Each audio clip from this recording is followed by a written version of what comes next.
अस्सलाम वालेकुम अज़ीज़ साथी कराम। आज हमने फ्लायर में बच्चों को जिस चीज़ की मश्क करवाई वो है अलिफ से लेकर ये तक के अंदर हमने जो नुक्तों वाले हरूफ थे, जो बगैर नुक्तों वाले हरूफ हैं, जो ज़्यादा नुक्तों वाले हरूफ हैं और या फिर जिनके ऊपर अलामत है, हमने वो बच्चों को पहचान करवाई। उसका तरीका ये है कि पहले आप वो हरूफ निकाल लें जिनके ऊपर कोई नुक्ता नहीं है, कोई अलामत नहीं है, जैसे अलिफ, अलिफ दा, हे, दाल, रे, सीन, स्वाद। तो ये सारे हरूफ जो हैं वो हमने वो निकाले। फिर हमने वो हरूफ अलग से निकाल लिए जिनके ऊपर सिर्फ दो नुक्ते हैं या दो से ज़्यादा, जैसे ते, से, पे।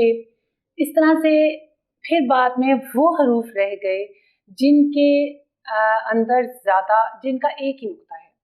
मिसाल के तौर पर जीम, सिर्फ एक नुक्ते वाले, उनकी लाइन अलग बनवा दी। और उसके बाद फिर वो हरूफ रह गए जिनके ऊपर अलामत आती है तोय की, वो सिर्फ तीन ही है, टे, डाल, अड़े। और इस तरह से जब हम अलग अलग करके लिखेंगे उनको सामने करके, तो बच्चों को भी मज़ा आएगा और उनको दिलचस्प भी लगेगा कि ये वो नुक्ते थे और ये इनके अंदर एक ही नुक्ता है और इनके अंदर तो कोई नुक्ता ही नहीं है। इस तरह से हम बहुत ही दिलचस्प तरीके से बच्चों को याद करवा सकते हैं। बच्चों को लिखने की मश्क ये करवाएं कि पहले आप तलाश करके उनको लिखें, अलिफ बे पूरी उनके सामने रख दें, या फिर हम बोर्ड के ऊपर अलिफ बे लिख दें और उनसे कहें कि इसके अंदर आकर दायरा लगाएं पहले, कि जिसके अंदर कोई नुक्ता नहीं, उसके बाद मिटाकर आप फिर से अलिफ बे लिखें। इस तरह की मश्क करने से बच्चों को बहुत अच्छे से याद हो जाता है और बहुत देर तक याद रहता है।